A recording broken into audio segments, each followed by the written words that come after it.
Conjunctivitis അഥവാ ചെങ്കണ്ണ്. നമ്മൾ ചെങ്കണ്ണെന്ന് പറഞ്ഞിപ്പം ഈ മഴക്കാലത്ത് നമ്മൾ സ്ഥിരം കാണുന്ന ഒരു അവസ്ഥയാണ്. ഇന്നത്തെ ഈ ഒരു അവസ്ഥയിൽ നമ്മൾ കുറച്ചുകൂടെ കോഷ്യസ് ആണ്. എന്താണെന്ന് വെച്ചാൽ നമുക്കറിയാം കോവിഡിൻ്റെ ഒരു അസോസിയേറ്റഡ് സിംറ്റം ആയിട്ടും ചെങ്കണ്ണ് വരാറുണ്ട്. ഏതായാലും നമ്മൾ കോവിഡുമായിട്ട് ബന്ധപ്പെട്ടല്ലാതെ തന്നെ ചെങ്കണ്ണിനെ കുറിച്ച് കുറച്ച് കാര്യങ്ങൾ പറയാം. ഈ ചെങ്കണ്ണ് അതിൻ്റെ പേരിൽ തന്നെ ക്ലിയർ ആണല്ലേ, ചുമന്ന കളറിൽ കണ്ണാവുക എന്നുള്ളത്. അതിൻ്റെ റീസൺ എന്ന് വെച്ചാൽ നമ്മുടെ കണ്ണിൻ്റെ ഒരു ഏറ്റവും പുറമേ ഉള്ളൊരു പാളിയുണ്ട്, അതിനെയാണ് നമ്മൾ കൺജങ്ക്റ്റൈവ എന്ന് പറയാം. ഈ കൺജങ്ക്റ്റൈവയിൽ എന്തെങ്കിലും കാരണം കൊണ്ട് അത് കൺജങ്ക്റ്റൈവയുടെ ആ സെൽസിൽ ഒരു ഇൻഫ്ലമേഷൻ വരികയും ആ ഇൻഫ്ലമേഷൻ്റെ ഭാഗമായിട്ട് അവിടെ ബ്ലഡ് സപ്ലൈ കൂടും. അപ്പം ബ്ലഡ് സപ്ലൈ കൂടുമ്പോഴത്തേക്ക് അതിനൊരു ചുവപ്പ് നിറം കൂടുതലായിട്ട് കണ്ട് ഒരു റെഡ്നെസ് വരുന്നതിനാണ് നമ്മൾ കൺജങ്ക്റ്റിവൈറ്റിസ് അല്ലെങ്കിൽ ചെങ്കണ്ണെന്ന് പറയുക. ഇതിന് പിങ്ക് ഐ എന്നും സാധാരണ ഇംഗ്ലീഷ് ഭാഷയിൽ പറയാറുണ്ട്. സോ ഈ കൺജങ്ക്റ്റിവൈറ്റിസ് വരാനുള്ള കാരണങ്ങൾ എന്തൊക്കെയാണ്? ഇത് ശരിക്കും മൈക്രോബ്സ് അല്ലെങ്കിൽ സൂക്ഷ്മജീവികൾ കോസ് ചെയ്യുന്ന ഒരു ഡിസീസാണ് മെയിൻലി. അത് വൈറൽ കൺജങ്ക്റ്റിവൈറ്റിസ് ഉണ്ട്, ബാക്ടീരിയൽ കൺജങ്ക്റ്റിവൈറ്റിസ് ഉണ്ട്, ഇത് കൂടാതെ അലർജൻസ് മൂലമുള്ള കൺജങ്ക്റ്റിവൈറ്റിസ് ഉണ്ട്. അപ്പോൾ വൈറൽ കൺജങ്ക്റ്റിവൈറ്റിസ് യൂഷ്വലി വരുന്ന ഒരു അഡിനോ വൈറസ് എന്നൊരു കാറ്റഗറി ഓഫ് വൈറസ് ആണ് നമുക്ക് വൈറൽ കൺജങ്ക്റ്റിവൈറ്റിസ് വരുത്തുന്നത്. സാധാരണഗതിയിൽ ഏത് വൈറൽ അസുഖത്തെ പോലെ തന്നെ വൈറൽ കൺജങ്ക്റ്റിവൈറ്റിസ് വന്നാലും അതിനൊരു ലിമിറ്റഡ് ഫേസ് ഉണ്ട്. ആ ലിമിറ്റഡ് സമയത്തിനുള്ളിൽ താന് റിസോൾവ് ചെയ്തു പോകും, പ്രൊവൈഡഡ് അതിൻ്റെ ചില കോംപ്ലിക്കേറ്റഡ് ടൈപ്സ് ഓഫ് വൈറസസ് ഉണ്ട്. ലൈക്ക് ഹെർപ്പറ്റിക് കെറാറ്റോ കൺജങ്ക്റ്റിവൈറ്റിസ്, അതായത് നമ്മുടെ ഹെർപ്പിസ് കോസ് ചെയ്യുന്ന വൈറസ് മൂലം ഉണ്ടാവുന്ന ഒരു കൺജങ്ക്റ്റിവൈറ്റിസ്. ആ കൺജങ്ക്റ്റിവൈറ്റിസ് കുറച്ചുകൂടെ കോംപ്ലിക്കേറ്റഡ് ആണ്. പിന്നെ കോക്സാക്സി വൈറസിന്റെ മൂലം ഉണ്ടാവുന്ന, അപ്പോൾ അവിടെ ഹെമറേജിക് കൺജങ്ക്റ്റിവൈറ്റിസ് ആണ്. ഈ ഉള്ളതല്ലാത്ത സിംപ്ലി വരുന്ന വൈറൽ കൺജങ്ക്റ്റിവൈറ്റിസ് യൂഷ്വലി ഒരാഴ്ച കൊണ്ട് റിസോൾവ് ചെയ്ത് പോകാറുണ്ട്. നമ്മൾ കുറച്ച് ജനറൽ മാനേജ്മെന്റ് മെഷേഴ്സും കുറച്ച് ഹൈജീനും ക്ലീൻലിനെസ്സും മെയിൻറ്റെയിൻ ചെയ്താൽ അത് താനെ അങ്ങ് റിസോൾവ് ചെയ്ത് പോകാറുണ്ട്. പിന്നെ രണ്ടാമത്തെ തരമാണ് ബാക്ടീരിയൽ കൺജങ്ക്റ്റിവൈറ്റിസ്.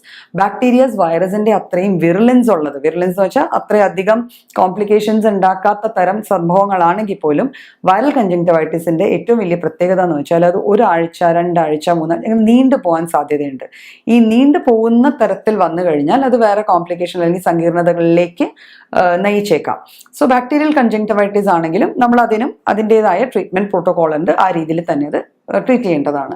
ഇനി മൂന്നാം തരം എന്ന് പറഞ്ഞാൽ അലർജിക് അല്ലെങ്കിൽ അലർജൻസ് മൂലം ഉണ്ടാവുന്നത്. അപ്പോൾ അലർജൻസ് എന്ന് പറയുമ്പം ചിലപ്പം ചിലർക്ക് പൂമ്പൊടി അലർജി ആയിരിക്കാം, അല്ലെങ്കിൽ ചില തരം ഡസ്റ്റ് അലർജി ആയിരിക്കാം, ചില സ്മോക്സ് അല്ലെങ്കിൽ ചില തരത്തിലുള്ള പെർഫ്യൂംസിന്റെ, അങ്ങനെ പല സാധനങ്ങൾ ഒരു വ്യക്തിക്ക് അലർജി ഉണ്ടാവാം. അപ്പൊ ഈ അലർജി കൊണ്ടും കൺജങ്ക്റ്റിവൈറ്റിസ് വരാം. ഈ ഇൻഫ്ലമേഷൻ ഓഫ് കൺജങ്ക്റ്റൈവ അത് വരാം. അപ്പൊ ഇതിന്റെ ലക്ഷണങ്ങൾ എന്ന് വെച്ചാൽ ആദ്യമേ കണ്ണൊന്ന് ചുമന്ന് വരിക, ചിലർക്ക് വേദനയായിരിക്കും.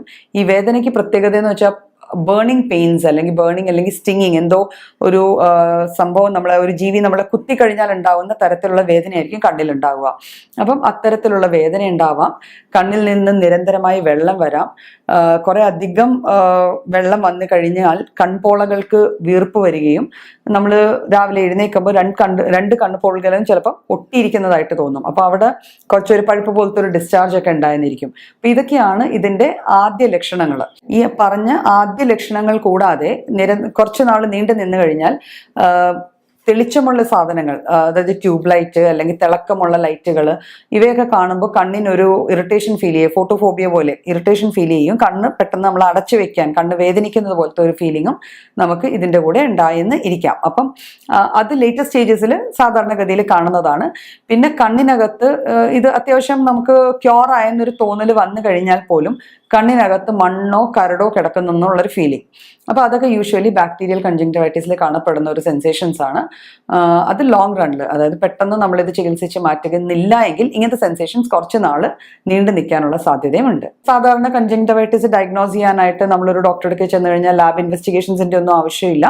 ആദ്യം തന്നെ ഇതിന്റെ ലക്ഷണം കണ്ട് തന്നെ നമുക്ക് ഇതെന്താണ് എന്ന് മനസ്സിലാക്കാവുന്നതാണ്.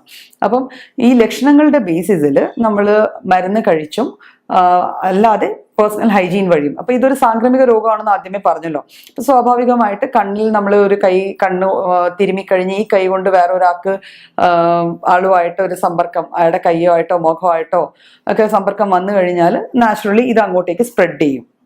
ഇത് സ്പ്രെഡ് ചെയ്യാതിരിക്കാൻ എപ്പോഴും കണ്ണിൽ കൈ തൊടാതിരിക്കുക. നമ്മൾ ഏതെങ്കിലും ഒരു ടിഷ്യൂവോ അങ്ങനത്തെ എന്തെങ്കിലും ഒരു സാധനം ഡിസ്പോസിബിൾ ആയിട്ടുള്ള ഒരു കർച്ചീഫോ വല്ലതും യൂസ് ചെയ്ത് നമ്മുടെ കണ്ണ് ക്ലീൻ ചെയ്യുക.